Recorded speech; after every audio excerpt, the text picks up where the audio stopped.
एक बार एक बहुत ही दुखी व्यक्ति एक महात्मा के पास आकर कहता है, मैं अपने जीवन से बहुत दुखी हूं। मैं अपनी बीवी, बच्चों और अपने परिवार को भी खुश नहीं रख सकता। मैं अपने लिए भी कुछ नहीं कर पा रहा।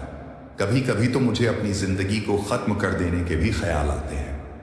आप इतनी साधनाएं करते हैं, इतनी तपस्या करते हैं, क्या आप मुझे कोई ऐसा मार्ग बता सकते हैं जिससे मैं अपने बुरे वक्त से बाहर आ सकूं? मेरा बहुत बुरा समय चल रहा है। 2 वक्त की रोटी का इंतजाम करना भी मेरे लिए बहुत मुश्किल हो गया है। अब आप ही बताइए कि ऐसे वक्त में मैं जिंदा रहूं तो कैसे रहूं, कैसे अपने परिवार को खुश रहूं? कृपया करके कोई साधारण सा तरीका बताने की अनुकंपा करें ताकि मैं आसानी से समझ सकूं, क्योंकि मैं बहुत पढ़ा लिखा नहीं हूं। अगर आप बड़ी बड़ी ज्ञान की बातें करेंगे तो शायद मैं कभी समझ भी नहीं पाऊंगा। यह सुनकर महात्मा ने मुस्कुराते हुए कहा कि तुम एक काम कर सकते हो। उसने सामने की तरफ इशारा करते हुए कहा कि उस ऊंची पहाड़ी पर एक मंदिर है और उस मंदिर के पास चींटियां का एक घर है जहां पर हजारों चींटियां रहती हैं। तुम्हें सुनने में बड़ा अजीब लगेगा, लेकिन वो चींटियां उस मंदिर की जमीन को खराब कर देती हैं। उस मिट्टी की उपजाऊ शक्ति वो खत्म कर देती है, जिसके कारण वहां पर कोई भी पेड़ या कोई भी घास पनप नहीं पाती है। तुम मेरा एक काम करो, उसके बाद मैं तुम्हें तुम्हारे सवालों के जवाब दूंगा। तुम 7 दिन तक रोज उस पहाड़ी पर जाओ और उस चींटियां के घर को तहस नहस कर दो, उसको तोड़ दो। जब भी तुम्हें कोई चींटियों का घर दिखे मंदिर के आसपास तो उसे वहीं पे तहस नहस कर देना, लेकिन याद रहे, घर को तोड़ने में कोई भी चींटी मरने नहीं चाहिए। इस बात को समझने का प्रयास करते हुए वो युवक वहां से चला गया। शायद उसको कुछ समझ में नहीं आया था कि महात्मा जी ऐसा क्यों करवा रहे हैं। वो तो उन चिड़ियों पर अन्याय कर रहे हैं, उनका घर तोड़वा रहे हैं, उन्हें नुकसान पहुंचा रहे हैं। आखिर कौन महात्मा ऐसा करेगा? लेकिन फिर भी उस महात्मा की बात मानते हुए वो अगले दिन से ही पहाड़ी पर जाना शुरू कर देता है। जब वो पहले दिन पहाड़ी पर पहुंचा तो देखता है कि बहुत सारी चींटियां अपना खाना जुटाने में लगी हुई हैं। सारी चींटियां कतार से चल रही थीं और अनाज के छोटे छोटे कण उठाकर अपने घर में जमा करती जा रही थी।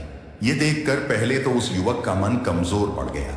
उसने सोचा कि ये इतनी मेहनत करके अपना घर भर रही है और मैं इनके घर को तबाह कर दूंगा तो इनको कितना बुरा लगेगा। लेकिन फिर उसने उस महात्मा की बात याद करते हुए उस घर को तोड़ना शुरू कर दिया। जल्द ही चींटियों में हाहाकार मच गया। वो इधर उधर दौड़ने लगी।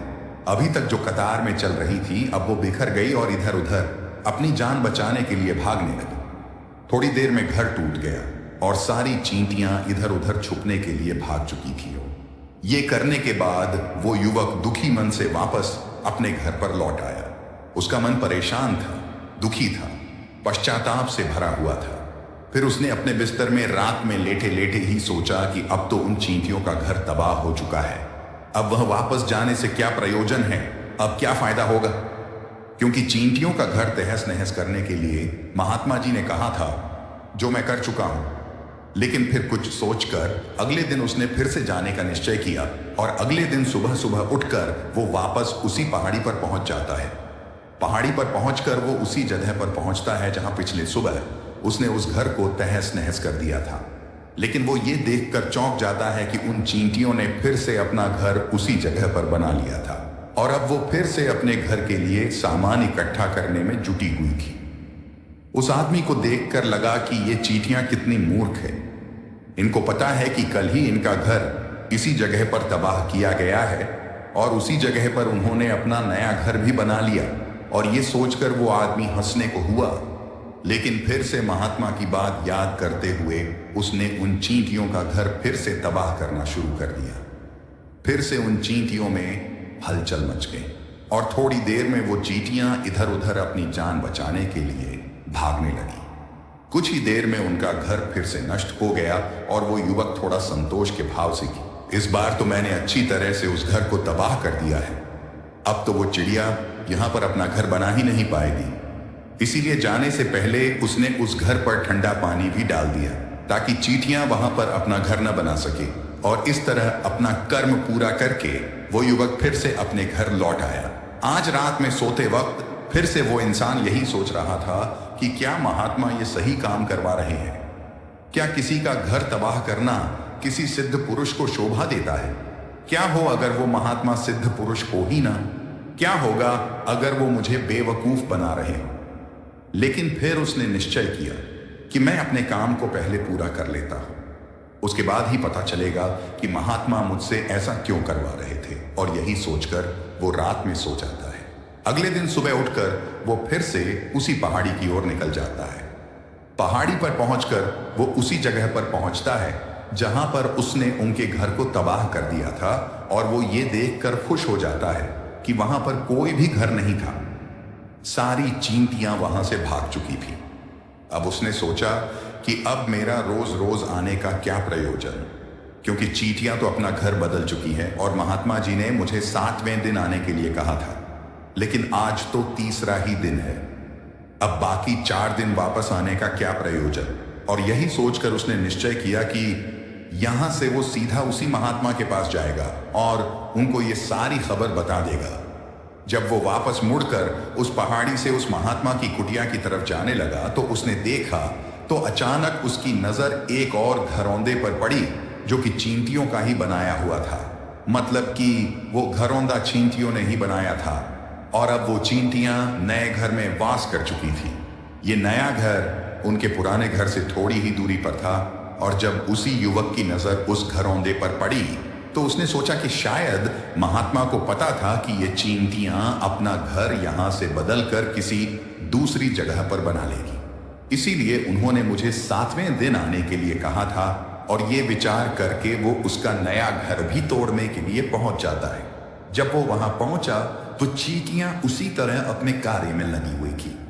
वो अपने लिए खाना इकट्ठा कर रही थी और अपने घर में जमा करती जा रही थी जो पुराना घर टूटा था। वहां भी अनाज के कारण बचे हुए थे, और चींटियां वहां से भी अनाज इकट्ठा कर करके वापस अपने नए घर में ला रही थी। अब यहां पर फिर से युवक का मन थोड़ा कमजोर पड़ गया, क्योंकि वो खुद भी कमजोर था, खुद भी वक्त का मारा हुआ था। इसीलिए उसके मन में उन चींटियों के प्रति दया का भाव उमड़ रहा था। उनके ऊपर उसे दया आ रही थी। ये चाहता था कि उनकी मदद करे, लेकिन वो उल्टा उनको नुकसान पहुंचा रहा था। लेकिन उस महात्मा की बात को याद करते हुए उसने फिर से उस घर को तोड़ने का निश्चय किया, और उसमें इस बार बड़ी ही सावधानी के साथ बिना किसी चींटी को कोई नुकसान पहुंचाए वो घर तबाह करना शुरू कर दिया। वक्त थोड़ा ज्यादा लगा, क्योंकि किसी भी चींटी को नुकसान न पहुंचाने की शर्त महात्मा ने पहले ही रखी थी। इसीलिए उसको बड़ी सावधानी के साथ उन घरों को तबाह करना था। लेकिन आखिरकार उसने उस घर को भी तबाह कर दिया, और उस घर को तबाह करने के बाद वो बड़े ही दुखी मन से, इस बार वो पहले से भी ज्यादा दुखी था, क्योंकि उसने उनका नया घर भी तोड़ दिया था। वो उन चींटियों को बसने ही नहीं दे रहा था, और वो अब अपने आप को शैतान या दानव समझने लगा था।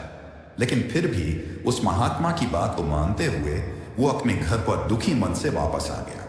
रात में सोने से पहले एक बार उसने फिर से सोचा कि मैं कितना बड़ा शैतान हूँ, कितना बड़ा दानव हूँ। पुराना घर तो छोड़ो, मैं उन चींटियों को कहीं भी बसने के लिए कोई जगह ही नहीं दे रहा। वो चींटियां मेरे बारे में क्या सोचती होंगी, वो कितना दुत्कारती होंगी उस परमात्मा को जो मेरे द्वारा ये काम करवा रहा है। लेकिन फिर भी उसमें अगले दिन जाने का निश्चय किया, और अगले दिन सुबह सुबह वो फिर से वहां पर पहुंच गया।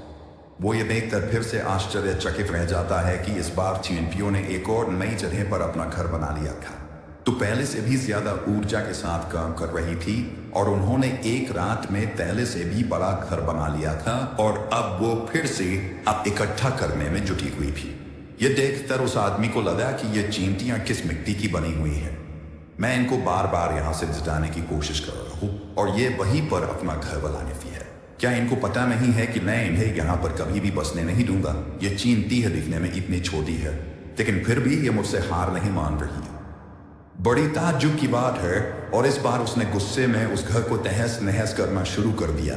लेकिन इस बार तहस नहस करते हुए कुछ चींटियां वहीं पर मर गई, उसके पैरों तले कुचल दी गई। कुचलने के बाद जब वो अपने अहंकार से बाहर आया तो उसने देखा कि गुस्से में उसने उन चींटियों को कितनी क्षति पहुंचा दी है। उसका मन पश्चाताप से भर गया और वो रोता हुआ अपने घर की तरफ बढ़ गया। रात में सोते वक्त उसने सोचा कि मैं उन चींटियों पर बहुत ज्यादा अत्याचार कर रहा हूं, अब इससे ज्यादा अत्याचार मैं नहीं कर पाऊंगा। और यही सोचकर वो अगले दिन उन चींटियों के लिए अपने घर से थोड़ा आटा लेकर उसी पहाड़ी पर पहुंच जाता है। आज उसके मन में उन चींटियों के प्रति श्रद्धा का भाव था, दया का भाव था। आज वो उनकी मदद करना चाहता था। और जब वो वहां पर पहुंचा तो चींटियां फिर से अपने नए घर को बनाने में जुटी हुई थी। उसने बड़ी ही करुणा के साथ उन चींटियों को अपना लाया हुआ आटा खिलाया और अगले 3 दिनों तक वो ऐसा ही करता रहा। वो रोज सुबह जाता और उन चींटियों को अपने हाथों से आटा खिलाता। 7 दिन के बाद वो युवक उस महात्मा के पास पहुंचकर हाथ जोड़कर बोलता है कि हे महात्मा जी, मुझे माफ कर दें। मैंने उन चींटियों का घर तबाह करने के लिए बहुत कोशिश की। मैंने उनका घर तबाह किया, ये एक बार नहीं 4 बार मैंने उनका घर तोड़ा। इसके बाद मैं हिम्मत नहीं कर पाया, उनके घर को नहीं तोड़ पाया। मैं समझ सकता हूं कि मैंने आपका काम पूरा नहीं किया और इसके बदले आप मुझे वो तरीके भी नहीं बताएंगे जो कि मुझे मेरे पूरे समय से बाहर निकाल सकते हैं। लेकिन मुझे इसका कोई खेद नहीं है। मुझे लगता है कि मैंने जो किया वो सही किया, इसीलिए मैं आपसे आज्ञा लेकर वापस जा रहा हूँ। कृपया मुझे वापस अपने घर जाने की आज्ञा दीजिए। ये सुनकर महात्मा ने मुस्कुराते हुए कहा कि अरे बेटा, कहाँ चल दिए? रुको तो सही, जलपान तो कर लो, थोड़ी देर ठहर जाओ, उसके बाद चले जाओ। और ये कहकर वो महात्मा उस युवक के लिए पानी लेकर आते हैं। पानी पिलाने के बाद महात्मा उस युवक से पूछते हैं कि तुम मुझे ये बताओ कि आखिर तुम उन चींटियों का घर तबाह क्यों नहीं कर सके? वो चींटियां तो छोटी छोटी है और तुम इतने विशालकाय हो, फिर भी तुम उन छोटी छोटी चींटियों का घर तबाह नहीं कर पाए। कहाँ है तुम्हारी शक्ति, तुम्हारा बाहुबल? इसका जवाब देते हुए उस युवक ने कहा कि हे महात्मा, मैंने उन चींटियों का घर तबाह कर दिया था, बार बार किया था। एक बार तो अपने गुस्से में उन चींटियों को भी मैंने हानि पहुंचा दी थी। लेकिन जिस दिन मैंने उनको हानि पहुंचाई, उसी दिन मेरे को लगा कि मैं इनको क्यों हानि पहुंचा रहा हूं, क्यों इनको इतनी तकलीफ दे रहा हूं। और उसी दिन से मैंने उनको क्षति पहुंचाने की बजाय, नुकसान पहुंचाने की बजाय उनकी सहायता करनी शुरू कर दी। यह सुनकर उस महात्मा ने कहा कि यही तो सीखने की बात है। एक छोटी सी चींटी हमें जीवन का संदेश दे जाती है। मैंने तुम्हें उन चींटियों का घर तबाह करने के लिए नहीं भेजा था। मैंने तुम्हें भेजा था ताकि तुम उन चींटियों से कुछ सीख ले सको। तुम्हें क्या सीख मिली उन चींटियों से, क्या मुझे बता सकते हो? यह सुनकर उस युवक ने पूरी कहानी बयां कर दी। पूरी कहानी सुनने के बाद महात्मा ने मुस्कुराते हुए कहा कि बेटा, पहली सीख जो इन चींटियों से लेने की थी वो ये थी कि तुमने कितनी ही बार उनके घर को तोड़ने की कोशिश की, कितनी ही बार प्रयास किया कि उनका घर तबाह हो जाए, लेकिन वो हर बार अपना नया घर बना लेती थी। उन्होंने कभी भी हार नहीं मानी। अगर वो हार मान लेती तो वो चींटियां तुम्हें वहां पर नहीं मिलती। जीवन कार्यशीलता का नाम है, कर्मशीलता का नाम है। लेकिन हम मनुष्य 1-2 बार हार मिलने पर ही टूट जाते हैं, हताश हो जाते हैं और फिर जीवन में प्रयास ही नहीं करते।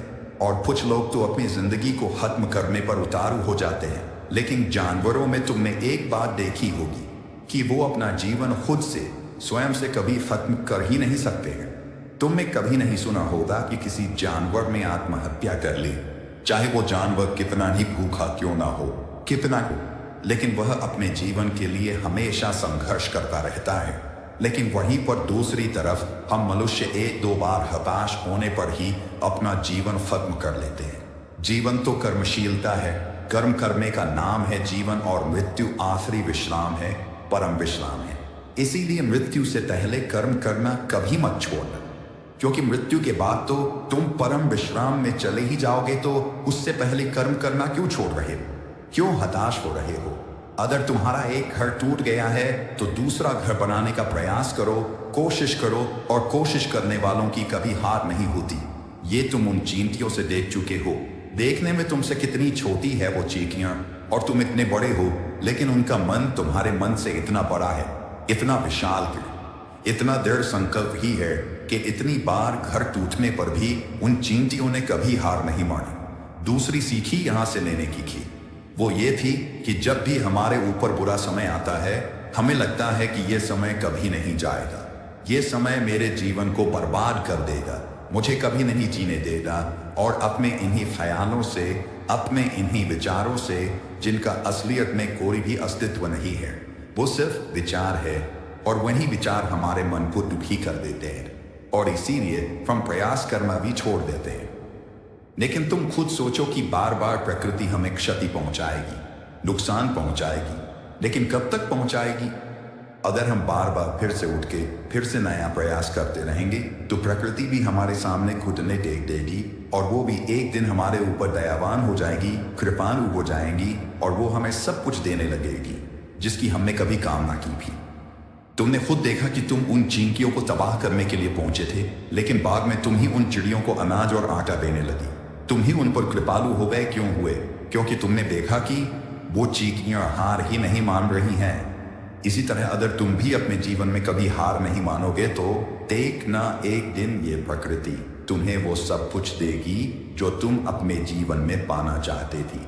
इसीलिए दो सीख याद रखना, कर्मशीलता कार्य करते जाना, और दूसरा कि एक ना एक दिन प्रकृति तुम्हारी उस कर्म का परिणाम तुम्हें जरूर देगी।